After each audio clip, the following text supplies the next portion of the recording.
ஆண்ன்றவன் துணை தான், அவன் முதல். ரெண்டாவது ஒண்ணு தேவை என்னவா ஸ்டெப்னி தேவையான வச்சுக்கலாம், கட்டாயம் கிடையாது. பெண்ணுக்கு ஆண் அவசியம் கிடையாது. ஒரு பெண்ணால ஆண் இல்லாம வாழ்ந்துட முடியும், ஒரு ஆணால பெண் இல்லாம வரவே முடியாது, பிறக்கவே முடியாது. குழந்தை வெளியே வரதுக்குன்னா பெண் கட்டாயம், ஆண் அவசியம் இல்லை. அப்போ அவரு சப்போர்ட் தான். ஃபர்ஸ்ட் நிறைய பிளெக்சிபிலிட்டி இருக்கும், செகண்ட் ஒன் எப்படி இருக்கும், ரிஜிட் இருக்கும். வேட்டையாட தகுதியானதா இருக்குது, ரெண்டாவது செய்யப்படும். போராட்ட குணம் அதிகம், அழுத்தமான எண்ணம் அதிகம், வலிமை அதிகம். ஆனா சொல்லும் போதே கம்பீரம், அழுத்தம் நிறைய யோசிக்காது. பெண் மாதிரி 10 விஷயத்தை தெரிஞ்சு வச்சுக்காது, 10 விஷயத்தை அத்தனை டைம் செய்யாது. ஆனா ஒன்னதான் செய்யும், ஆனா அது எப்படி அழுத்தமா செய்யும். பெண்ணோட ஆண் சேர்ந்தா பெண்ணுக்கு வலிமை இல்ல, ஆணுக்கு வலிமை அதிகம். இல்ல கல்யாணம் பண்ண டல் ஆயிடுறான், கல்யாணம் ஸ்ட்ராங்.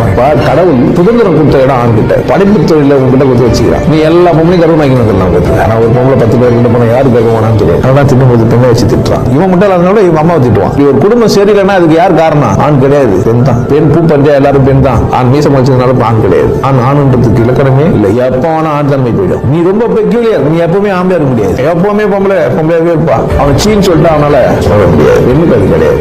ஆண் எவ்வளவு ரொம்ப ரொம்ப ரொம்ப சென்சிட்டிவாகவும் செஞ்சுது, அது மூலமாவும் செஞ்சு வச்சுக்கிறாங்க, சென்சிட்டிவாகவும் இருக்கலாம். காதல் தோல்வி தற்கொலை கேஸ் யாரா இருக்கும்? ஆனா இருக்கும். பொம்பளை அப்படி கூட இது ஒரு முறைதான் காதல் வரும் தமிழ் பண்பாடு. யார ஆம்பளை சொல்றது, பொம்பளை சொல்ற அந்த ஒன்று என்பதுதான் கேள்வி இப்போதுன்றாவும். தன்னை நிலைநாட்டிக்க வேண்டிய அவசியம் ஆணுக்கு பெண்ணுக்கு தேவையில்லை. ஏன் ஆண் படைக்கிறான், புக்கு எழுதுறான், கதை எழுதுறான், அதை பண்றான், இதை பண்றான், அப்படி கவிதை எழுதுறான், இன்னும் அதை செய்யறான், சாதிச்சு காட்டுறான், விஞ்ஞானி ஆகுறான், அதுவாகிறான். பெண் அப்படியா இல்லைன்னா நிரூபிக்க வேண்டிய அவசியம் பெண்ணுக்கு இல்லவே இல்லை. அவன் பிறந்தாவே அடைப்பு பெரிய ஒரு பிள்ளை பெற்று விட்டுருவான். ஒரு சாதாரணமா ஒரு ஆண் பெண் குழு அமர்ந்திருந்தான்னா அவன் இனம் புரியாத ஒரு மகிழ்ச்சியை உள்ளுக்குள்ள அனுபவி. பெண்ணை பாராட்டுறவன் தான் சரியான ஆண், பெண்ணுக்கு முதலிடம் கொடுத்துறவன் தான் சரியான ஆண். ஆக்சுவலா நம்ம என்ன செய்யணும் அப்படின்னா, முடியாத பிரச்சனைக்கு மட்டும்தான் நீ தலையிடணும். என்ன செய்யற மொத்த பிரச்சனையும் நீ எடுத்து போட்டு என்ன ஆயிட்டேன்னா ஆம்பளை ஆயிட்டு. நீ மூளை எவ்வளவு தூரம் பிரியா வச்சுக்கிறியோ அவ்வளவு தூரம் நீ ஆம்பளை இருப்ப. என்ன பண்ணலாம், லோன் எங்க போடலாம், கடை எங்க வாங்கலாம், காசு எங்க கிடைக்கும், எந்த வேலை செய்யலாம், என்ன செஞ்சுக்கலாம், இது சரியில்லை அது சரி, நீ செஞ்சுனே இருந்தேன்னா கவனம் எங்க இருப்ப, வாழ்க்கை கொடுத்து ஓடினே இருப்ப. விலங்குகளுக்கு அது பிரச்சனை இல்லை. ஒரு சேவல் 4 பொட்டையை திருப்திப்படுத்தி ஒரு ஆம்பளை ஒரு பொங்கலையோ பிள்ளை கொடுத்து ரொம்ப யோசிக்கலாம் முடியல. தோஷமா இல்லை, உண்மை தான், வெளியே சொல்றதுக்கு இல்லை. பொம்பளை அழகாக ட்ரெஸ் பண்ணுமா பிடிக்கல, ஒரு ஆம்பளைக்கு சதவீதம் போறேன்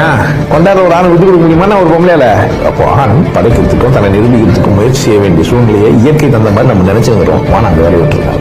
நல்லா சம்பாதிக்கிறது தீர்க்கமா தூங்கு, நல்லா இருப்பீங்க, நல்லா வேலைக்கு போறீங்க, எத்தனை காசை கூட்டு கம்முன்னு பார்த்துக்கணும். ஒரு பெண் ஒரு ஆணோட தேவையா எல்லாமே நுணுக்கமா பார்த்துருப்பா. பாரு உன்னை எளிமையா புரிஞ்சுக்கிறா. பெண்ணுக்கு பொறுப்பு அதிகம். என்ன பொறுப்பு பயங்கர வழி. பொருளை ஃபர்ஸ்ட் பார்த்தா 2வது பெற்றுறால, அவளால பொறுப்பை தட்டி கழிக்கவே முடியாது. யாருன்னா ஆக்சுவலா பதறுவோம். அதோட நேச்சர் யாருன்னா உங்களுக்கு தகவல் அப்படியா, இதுதான் உன் நேச்சர். நீ இது புரிஞ்சுக்கிறதுதான் உண்மை. உன்னால என்ன பண்ண முடியாது, அவ்வளவு தூரம் உன்னால உணர்ச்சிகளை உன்னால கையால முடியாது. கொண்டாடி தாசி மாதிரி இருக்கணும்னா சொல்லு. ஏன்னா ஒரு ஆணை ஆணாக்கி பக்கிற வல்லவை பெண்ணுகிட்ட தான். நீ ஆணுன்ற நினைப்பு இல்லாம தான் நீ ஆணா இருக்க முடியும். ஆணா இருக்கிறவங்க நான் சொல்றேன், கொண்டாட்டமா இரு, சந்தோஷமா இரு, மகிழ்ச்சியா இரு, ஜாலியா இரு, பலசாலியா இரு, நல்ல பொருள் சாப்பிடு, ஆண்மையை போட்டு எல்லாம் சரியா நடக்கும்.